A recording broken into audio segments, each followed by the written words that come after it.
तो good morning students. I hope आप सब बढ़िया होंगे घर पे।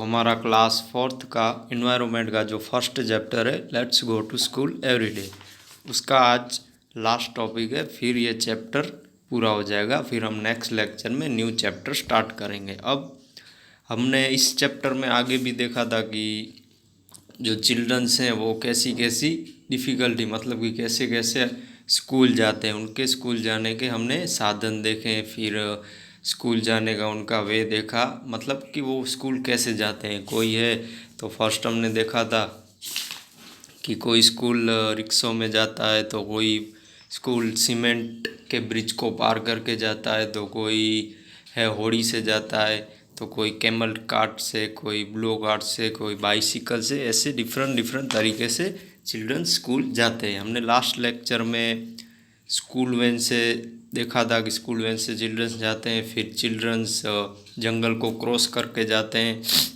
फिर हमने रॉकी पाथ देखा था। अब नेक्स्ट है, अब यहाँ पे एक लड़की है, उसके बारे में थोड़ा हमको बताने में आया है। My name is Nidhi, I study in fourth standard, I can not do the work easily like other childrens. मेरा नाम निधि है, निधि नाम की एक गर्ल है।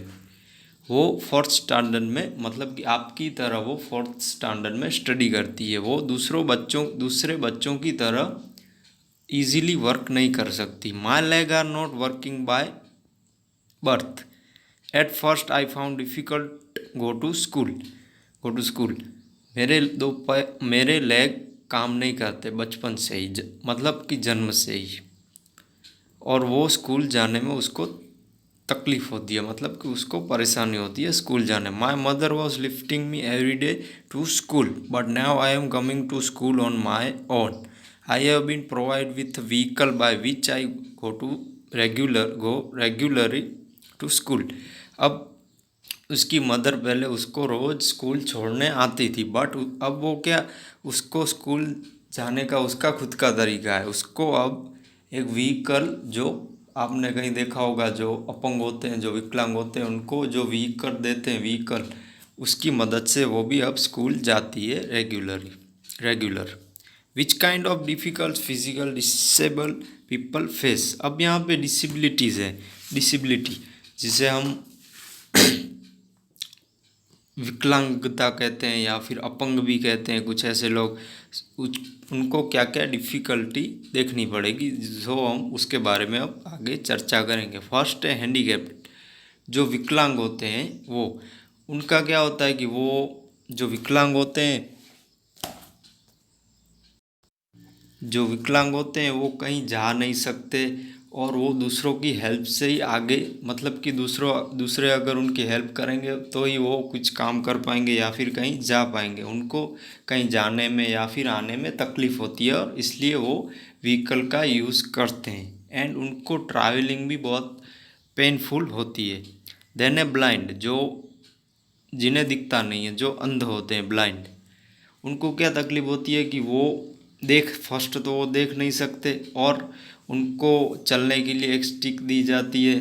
फिर वो कहीं ऐसे अपनी तरह जा नहीं सकते, एंड वो जो आँखें उनके पास नहीं है, तो वो जो हमारा नेचर है, तो उसकी जो खूबसूरती है वो भी वो देख नहीं सकते। इसलिए उनकी पूरी दुनिया डार्क की रहती है, जो ब्लाइंड होते हैं वो। फिर डीफ एंड डम, जो बहरे और मूंगे, जो बोल भी नहीं सकते और सुन भी नहीं सकते, वो, हाँ, बोल भी नहीं सकते और सुन भी नहीं सकते। वो क्या है, ना तो वो किसी को सुन सकते हैं और ना ही वो किसी से कुछ बात कर सकते हैं। इसलिए उनको दूसरों से कन्वर्जेशन करने में प्रॉब्लम होती है। देन वो कभी कुछ प्रॉपर सुन भी नहीं सकते और बोल नहीं सकते, इसलिए कभी कभी उनको एजुकेशन में भी प्रॉब्लम होती है। तो वो कम्युनिकेशन कैसे करते हैं, किसी से बात कैसे करते हैं, तो आपने में भी कहीं टीवी में या कहीं देखा होगा, तो वो जो उनके हैंड होते हैं उनकी हेल्प से वो इशारों में बात करते हैं। वो अपनी बात या अपने विचार रजू कर सकते। हमने 3 टाइप के ऐसे डिसेबिलिटीज़ देखे, handicap, blind and deaf and डम। अब आगे एक्टिविटी है। Do blind fold on the eyes and go to the ground. What do you feel and tell. सो ये एक्टिविटी है, जब आप स्कूल में आओगे तब हम ये ज़रूर करेंगे। इसमें क्या है कि आपको आपकी आंखें बंद करनी है, जैसे आपकी आंखों पे रुमाल बांध देना है, फिर आपको ग्राउंड में जाना है और आपको देखना है कि आपको क्या फील होता है और वो बोलना है। Know about another activity from your teacher and experience it. Except Gujarat other states also have the kind of path which we do not have here. Let's see how the students go to school there.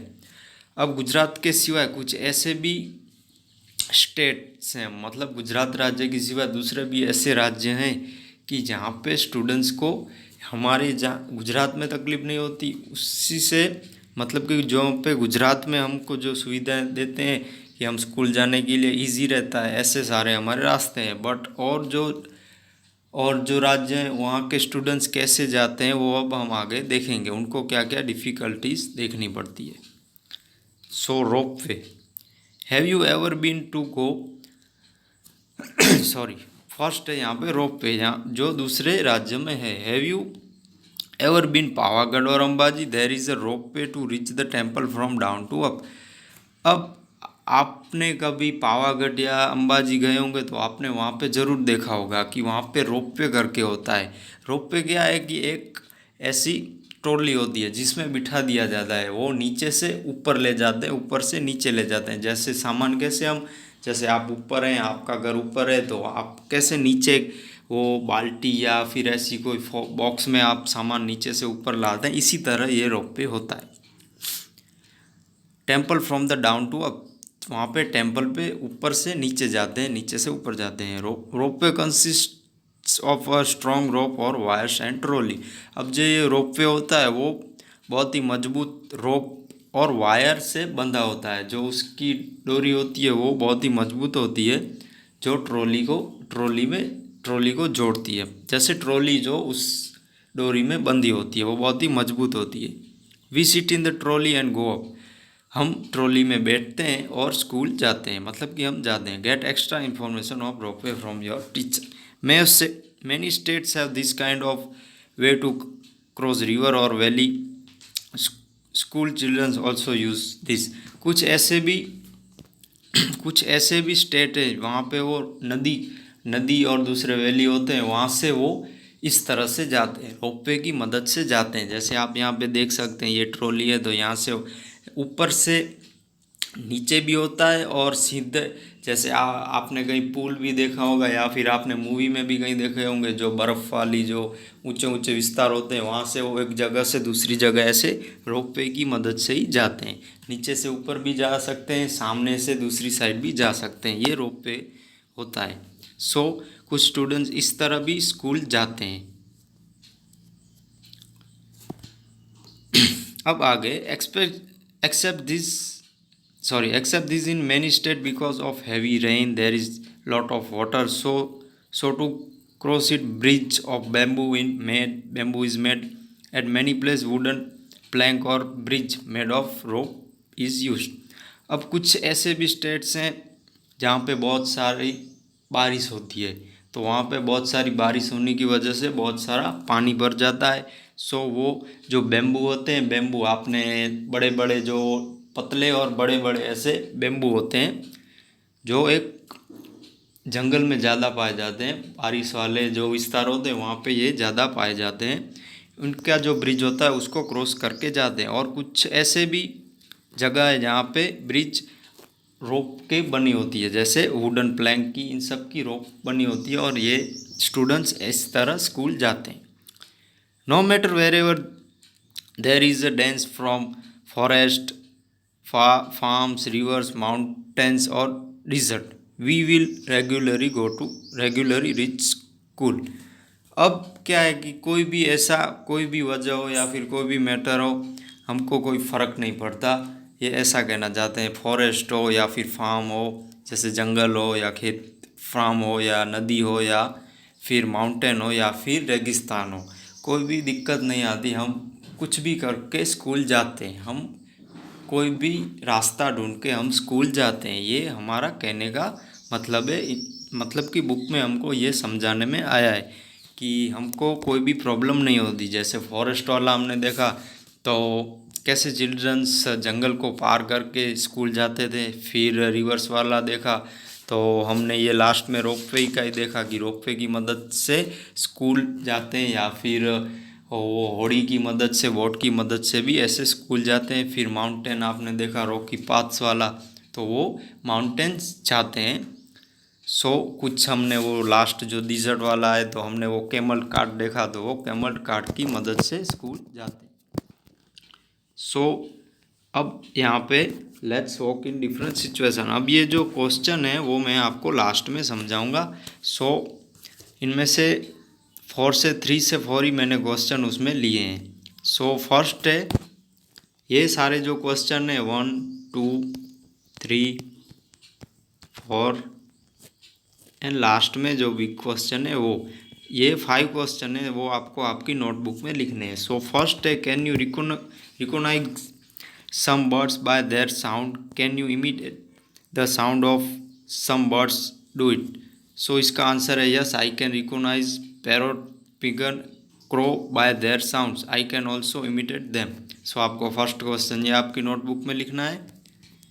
इसमें क्या है कि क्या आप birds की आवाज़ निकाल सकते हैं, तो कौन से बर्ड्स की आप आवाज़ निकाल सकते हैं उनके नाम लिखिए।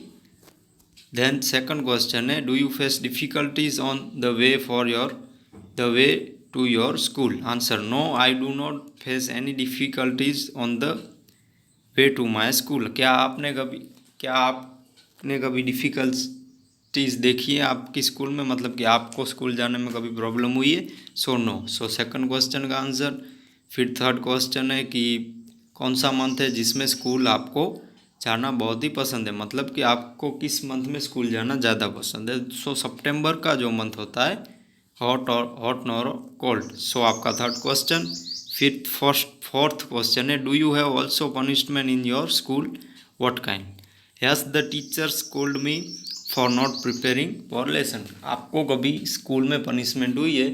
यस, तो आपको कब हुई है कि आपने जब होमवर्क नहीं किया हो तब। आपके 4 क्वेश्चन हो गए। अब जो लास्ट क्वेश्चन है उसमें क्या है, गो टू अराउंड और on open space with your friend, act the way you will walk in this situation. First है, the ground is made of soft and smooth petal. इसका जो क्वेश्चन है, जो the ground is made of soft and smooth rose petal. इसका जो question है उसमें ए आएगा, जो वैन है ना, जो ए में लिखा है, when walking on the ground which is made of soft and some petal, I felt like walking on soft carpet. जो इसका क्वेश्चन ये है कि आप कभी ग्राउंड पे जाते हैं तो आप कैसा महसूस करते हो। तो जब आप ग्राउंड पे जाते हो तो आप सॉफ्ट महसूस करते हो, जैसे आप किसी सॉफ्ट कारपेट पे चलते हो। इसका ए जो है वो फर्स्ट क्वेश्चन का आंसर है। सेकंड क्वेश्चन है, the ground is covered with thorns and there is tall grass on the side. इसका क्वेश्चन का आंसर बी है। फिर इसी तरह the ground is covered with snow का आंसर सी है, walking on the ground covered with snow was slippery, I walk slowly taking small step with more attention. मैंने आपको ये सारे क्वेश्चन एंड आंसर समझा दिए। वो आपको आपकी नोटबुक में लिखने हैं। इसकी PDF भी मैं अलग से भेज दूंगा, जब वीडियो भेजूंगा, जो आपका ये वीडियो भेजूंगा तब उसके नीचे ही भेज दूंगा। आपका होमवर्क ये है कि आपको ये 5 क्वेश्चन आपकी नोटबुक में लिखने हैं एंड मेरे व्हाट्सअप नंबर पे सेंड करने हैं। एंड आपको कोई भी डिफ़िकल्टीज़ या कोई भी प्रॉब्लम हुई हो समझने में तो मेरा कांटेक्ट कीजिएगा। अब जब आप आओगे, मतलब कि अब जब नेक्स्ट लेक्चर आएगा तब हम चैप्टर 2 देखेंगे, ईयर टू ईयर। बहुत ही इंटरेस्टिंग चैप्टर है, उसमें एनिमल्स ही हैं, एनिमल्स के बारे में ही हमको स्टडी करनी है। बहुत ही आपको मज़ा आएगा। चैप्टर हम सेकंड लास्ट लेक्चर में देखेंगे, नेक्स्ट लेक्चर में। Thank you childrens, take care, bye bye.